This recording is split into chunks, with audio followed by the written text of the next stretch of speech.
A Real Bus está de volta à estrada. Uma volta responsável e controlada, seguindo todo o protocolo de higiene recomendado pelas autoridades de saúde. Uso obrigatório de máscaras, álcool em gel para todos, higienização completa dos ônibus e renovação do ar a cada minuto durante o trajeto. Se o seu destino for João Pessoa, Campina Grande, São João do Cariri, Serra Branca, Sumé, Monteiro, São José dos Cordeiros ou São Sebastião do Umbuzeiro, conte com a gente. Mesmo em tempos desafiadores, o compromisso da Real Bus é com a sua satisfação.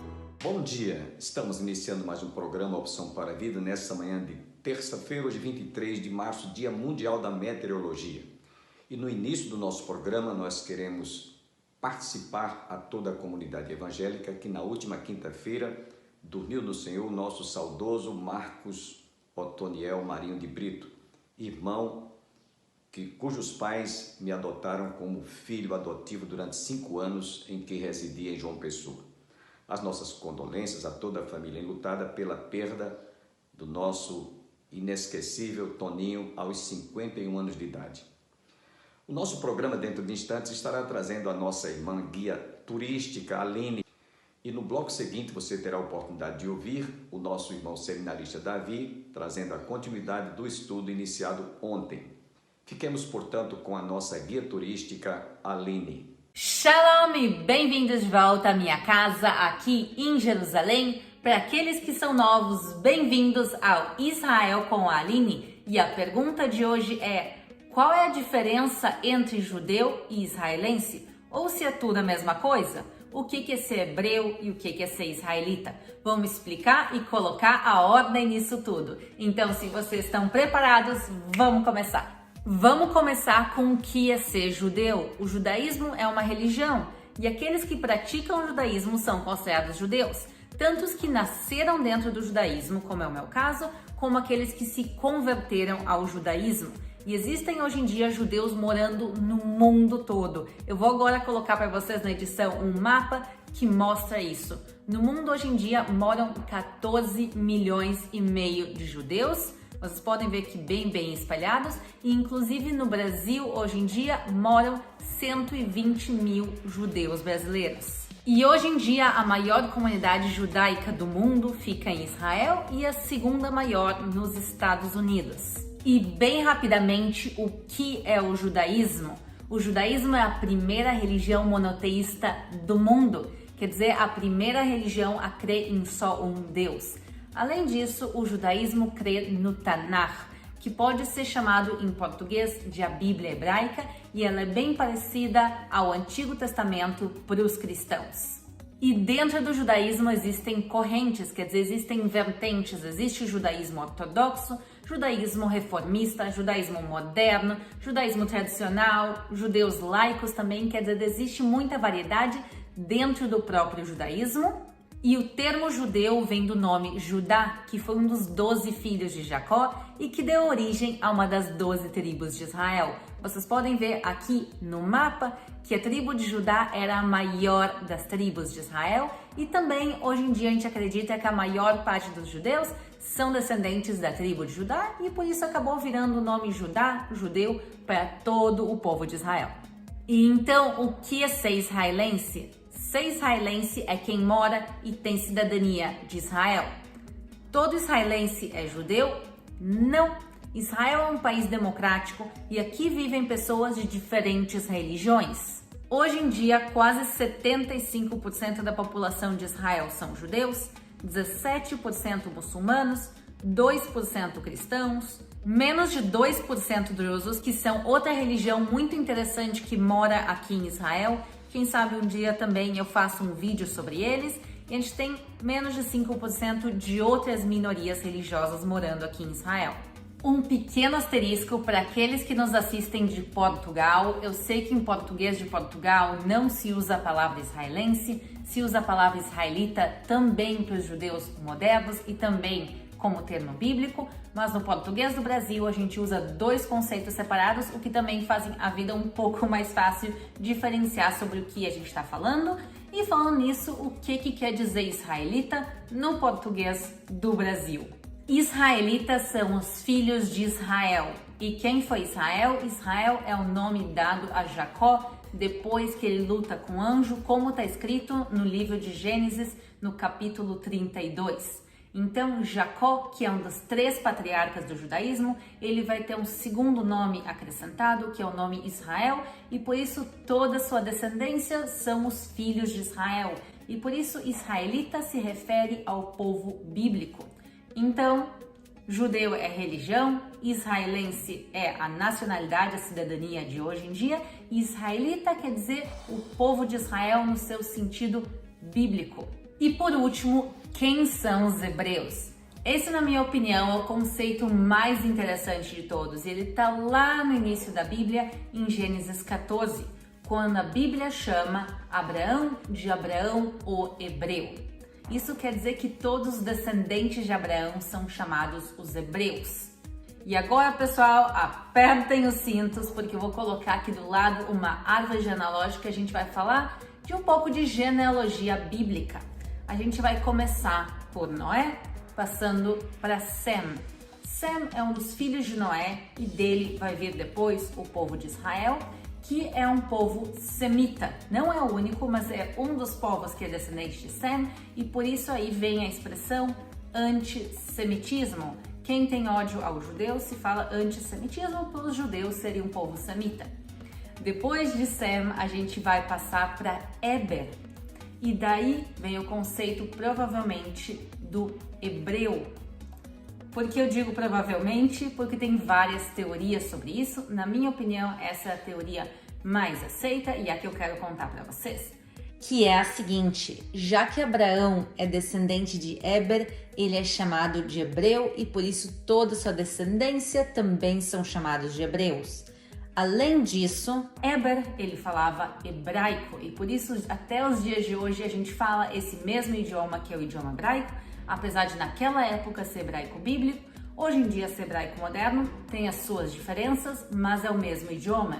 E quem é neto de Abraão é Jacó, e Jacó através de Israel, e o povo de Israel, os filhos de Israel são chamados israelitas. Então, na realidade, o conceito de hebreu e israelitas, eles são conceitos bíblicos bem parecidos, e a gente vê a importância que aí tem nos patriarcas, os 3 patriarcas do judaísmo, Abraão, Isaac e Jacó, e a gente carrega até os dias de hoje os nomes deles.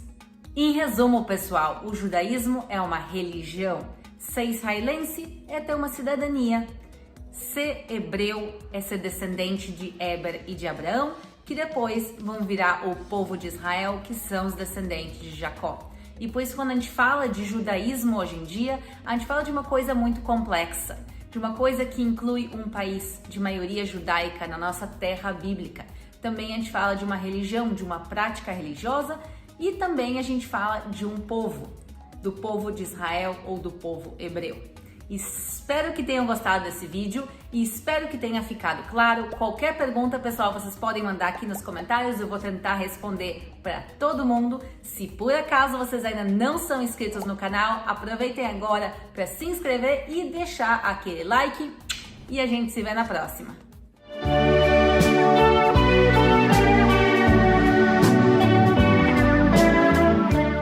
Há um egoísmo e um hedonismo exacerbado nas pessoas, ao ponto de elas deixarem tudo de mão desde que cumpram a felicidade, desde que alcancem a felicidade. Mas o que nós temos visto é exatamente o caminho contrário. Quantas pessoas hoje dentro da igreja, irmãos, estão frustrados?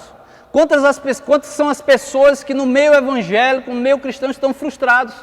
Porque alguém disse a ela que ela poderia cumprir os seus sonhos e que ela poderia chegar a tal lugar e poderia ser cabeça em algum determinado lugar, mas de repente elas não conseguiram alcançar, porque havia muito do coração dela e muito pouco ou quase nada da vontade do Senhor nos seus planos. E muitas vezes líderes que têm os seus objetivos também escusos, levam pessoas a se envolverem com esse tipo de pensamento, de que você vai vencer, você precisa ser cabeça, de que você precisa ser autoridade, de que você não pode ser cauda, você tem que ser cabeça, e que levaram e enredaram tantos de nós nessa perspectiva de alcançar os nossos sonhos, mas sem alinhamento com a palavra do Senhor, ou com a vontade do Senhor. Eu queria que você entendesse, meus irmãos, ou que você entendesse, meu querido amigo, de que o problema, tá certo, não é a expectativa. O problema não é o que queremos fazer. O problema não são os sonhos. O problema está exatamente no alinhamento que necessariamente ele precisa ter com a palavra do Senhor. Quantas vezes amanhecemos o nosso dia, queridos, e sequer nós oramos ao Senhor, e sequer nós buscamos do Senhor a sua vontade. Nós muitas vezes sequer entregamos o nosso dia ao Senhor, porque parece que já está tudo planejado na nossa cabeça. Não é assim muitas vezes que acontece? Parece que já está tudo delineado, eu amanheço o dia, eu vou fazer isso, eu vou para tal lugar, eu vou comprar aquilo, eu vou separar esse tempo para isso. E por vezes, irmãos, a nossa vida, quando não é ceifada naquele mesmo dia, os nossos planos são frustrados e nada daquilo que a gente desejou, planejou, acontece. Isso já aconteceu com você? Já aconteceu comigo. E por vezes nós somos tão ansiosos, e isso é fruto do nosso coração, de que é exatamente isso que acontece. Nós amanhecemos o dia, sequer tomamos café, sequer temos um momento de devocional, da leitura da palavra, da oração, para que o Espírito esteja alinhado naquilo que nós queremos fazer. E nós saímos à rua e vamos percorrer os caminhos que nós mesmos trilhamos, que nós mesmos desenhamos. E aí por vezes vem a frustração. E aí por vezes vem a decepção. E aí nós voltamos para casa frustrados, decepcionados, com um sentimento de traição muitas vezes, com angústias, ansiedades e às vezes até oprimidos, porque sonhávamos com algo que não aconteceu. Por isso é preciso, irmãos, nos alinharmos, como diz o texto, observando aquilo que o próprio texto falou e que Salomão na sua sabedoria escreveu.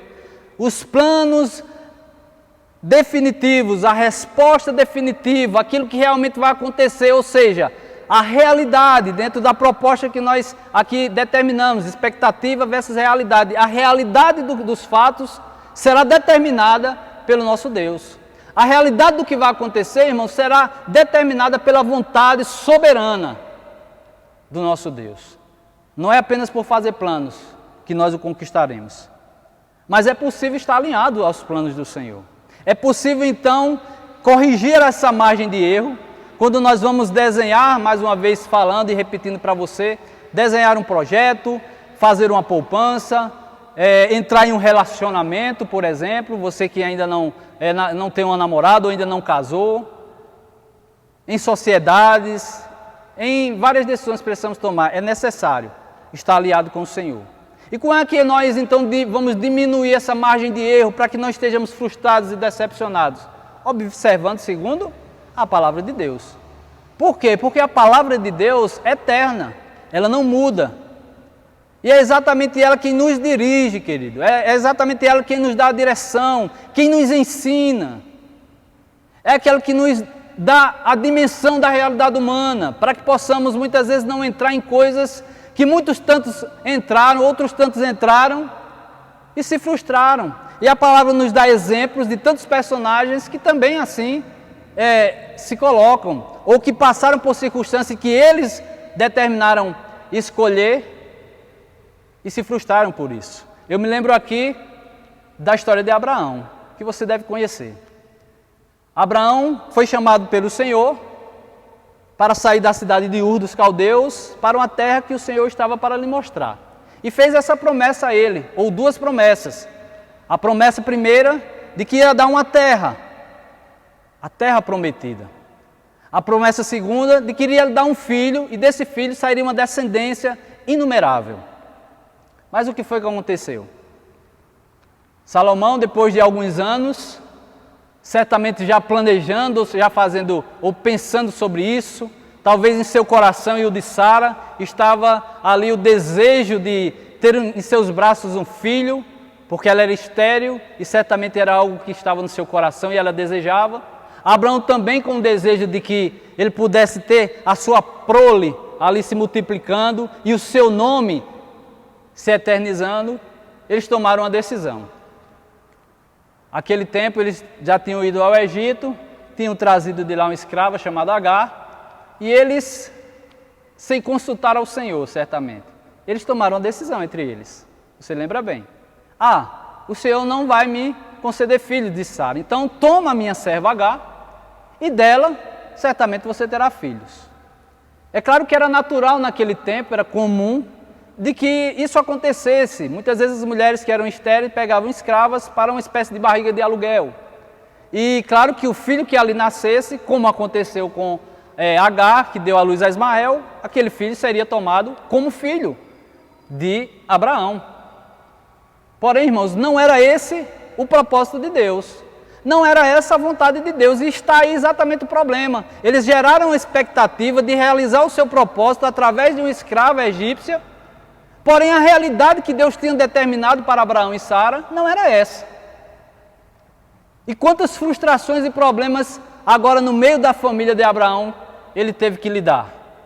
Porque se agora apenas ele e Sara, agora ele tinha uma concubina e um filho que não era o filho da promessa. E vocês sabem muito bem o que foi que aconteceu, né?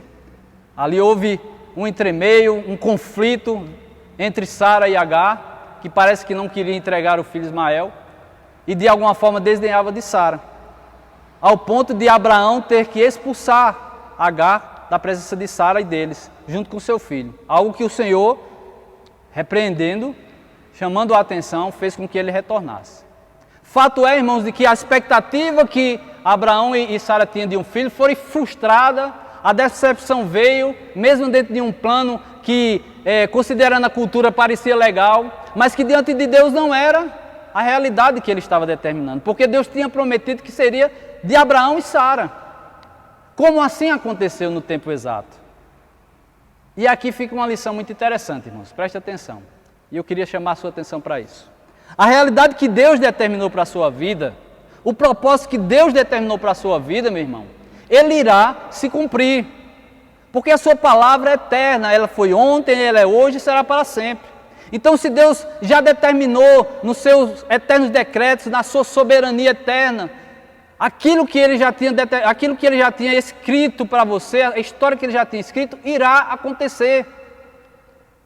O problema é que nós, irmãos, muitas vezes é que vamos interferindo nesse processo.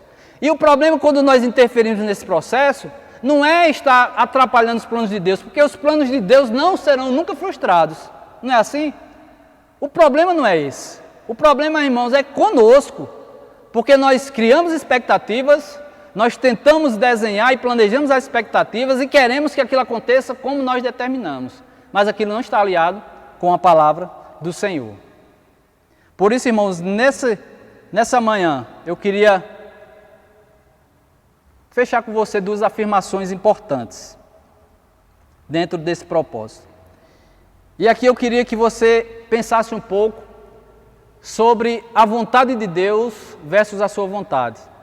Porque a expectativa está relacionada à minha vontade. Mas a realidade daquele que pode todas as coisas, daquele que conhece o amanhã, daquele que tem domínio sobre o passado, presente e futuro, sobre a minha e a sua vida, isso é a realidade. Então, qual podemos escolher ou qual devemos escolher?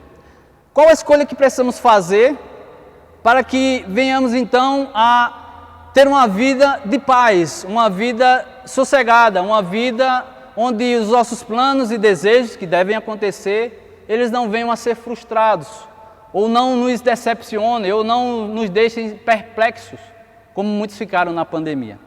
É considerar a vontade do Senhor.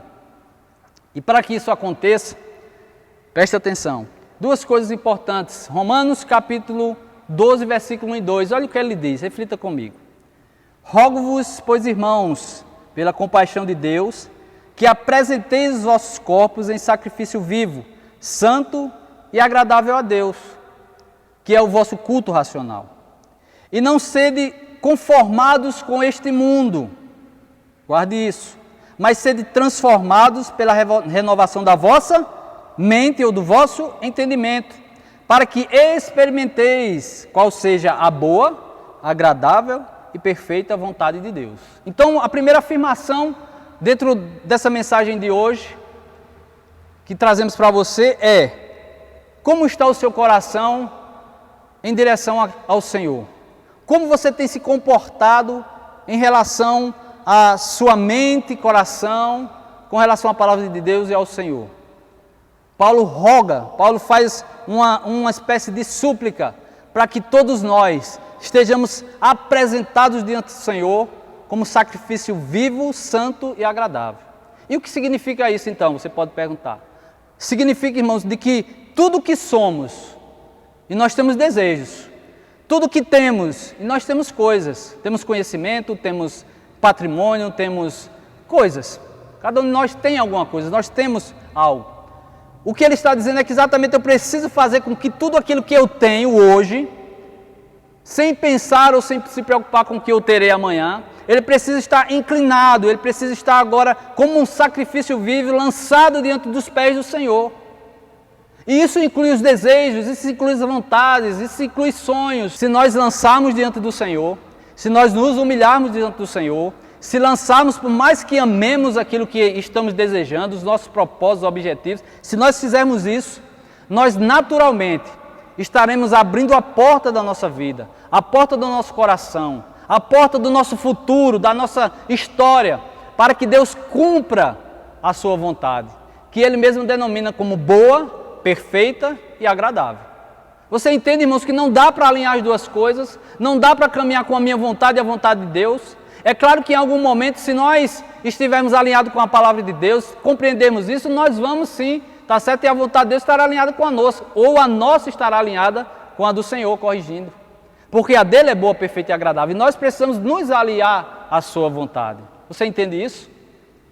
Por isso, irmãos, que é importante, tá bom? Nós seguirmos, tá ok? Nesse caminho. Entendermos, ok? Que nós precisamos observar segundo a sua palavra. Abrindo mão dos nossos desejos, sonhos, lançando aos pés do Senhor. E de repente nós vamos ver, irmãos, se não algo igual àquilo que planejamos, algo muito melhor. Você entende? Porque Deus tem algo muito melhor para as nossas vidas, que estará muito mais bem aplanada para vivermos, um caminho muito mais correto, concreto para vivermos. E por vezes as nossas escolhas nos levam a caminhos tortuosos, a caminhos que muitas vezes até levam ao abismo. Tiago também nos dá outro conselho, irmãos. O conselho de Tiago, capítulo 4, versículo 3, diz que há um problema nos nossos sonhos, nos nossos desejos. Ele diz que o problema não está em orar e pedir a Deus para que Ele nos ajude em nossos desejos e propósitos. O problema é que nós pedimos mal. O problema, quando diz o texto, vós pedis e não recebeis, porque pedis mal, para gastardes em vossos deleites. Olha a outra orientação que Paulo vai dar. E aí Paulo vai dizer o seguinte, que o grande problema, irmãos, não é desejar, não é sonhar mais uma vez, planejar. O problema é que muitas vezes os nossos sonhos, os nossos desejos estão muito mais alinhados com o que nós queremos, com os nossos propósitos de vida humana, do que com aquilo que Deus tem para nós. Lembre-se você, cristão, que você não vive mais para você. Depois de sermos entregues ao nosso Senhor, nós somos regenerados. Nós agora morremos com Cristo e ressuscitados fomos com Ele. E a nossa vida não pertence mais a nós mesmos, você entende isso? E por isso nós precisamos estar alinhado com a vontade de Deus. Nós não podemos mais querer caminhar como nós gostaríamos de caminhar. O próprio Paulo exemplifica isso. Paulo era um homem que andava segundo as suas vontades. E Deus transformou a vontade de Paulo e mudou o seu coração, e agora Paulo se denomina, ou se denominava, escravo de Cristo. Pense bem, um homem culto, um homem com tantos planos e sonhos, ele queria exterminar as heresias, talvez virasse um líder no sinédrio, um sumo sacerdote. Esse era o desejo de Paulo, e ele foi frustrado ali no caminho de Damasco. Então pensamos sobre isso. Para findar, irmãos, nós queremos dizer aos irmãos que é necessário que nós sejamos então prudentes. E eu concluo dizendo duas coisas, resumindo aquilo que nós falamos nessa manhã. Veja só. A primeira delas é sobre as expectativas. Elas devem existir, irmãos. Não deixe que os sonhos e planos e objetivos que você teve em 2020 morram. Não deixe. Sonhe, deseje, planeje. Desenvolva objetivos e projetos, continue assim. Isso faz parte da nossa vida. Isso faz parte da motivação da nossa vida. Nós somos seres voláteis e Deus nos deu a capacidade de raciocínio para que possamos construir, para que possamos avançar, seguir em frente. Nós não estamos nesse mundo para estar estagnado, então saia do seu lugar, movimente-se. Se você está ou abandonando todos os sonhos e desejos, não é isso que eu quero dizer a você que continue assim. Eu quero que você levante-se, é a minha palavra nesse dia. Mova-se do seu lugar, vá em direção aos objetivos. Mas a segunda coisa, complementando a primeira, é de que antes que você venha mesmo a levantar-se, mesmo que venha agora a pegar a sua agenda de novo, os seus papéis, os seus planos, trazer à mesa para reescrevê-los, que você busque ao Senhor.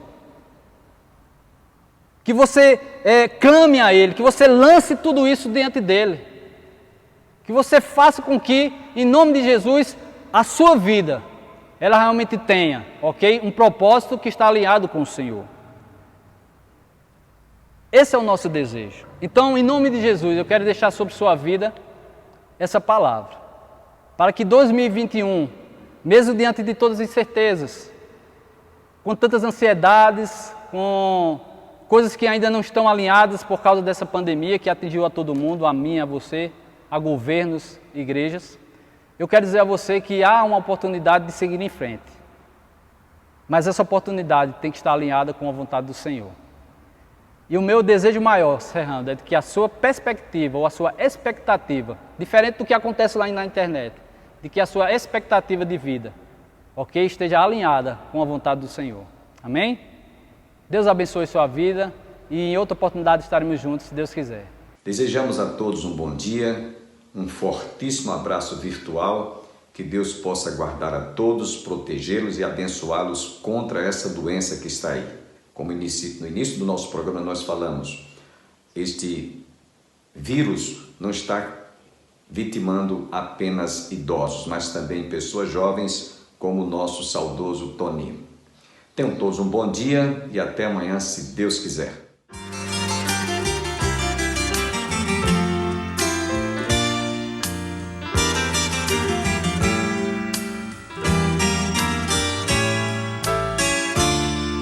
Nas noites silenciosas, no perfume de rosas, eu vejo teu poder, Senhor.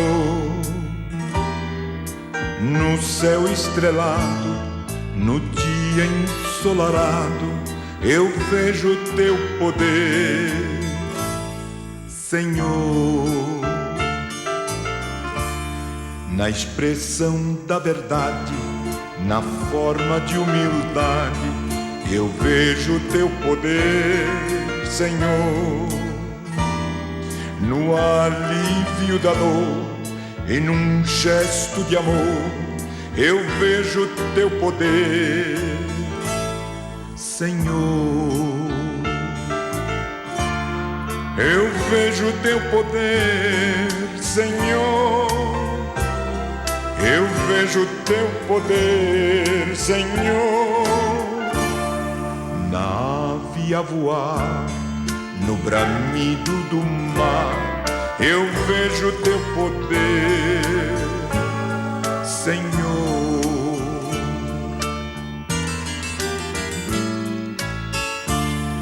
No puro pensamento, no fiel sentimento, eu vejo teu poder, Senhor.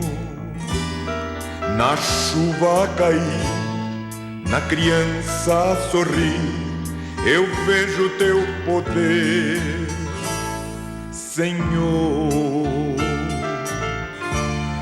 Eu vejo teu poder, Senhor.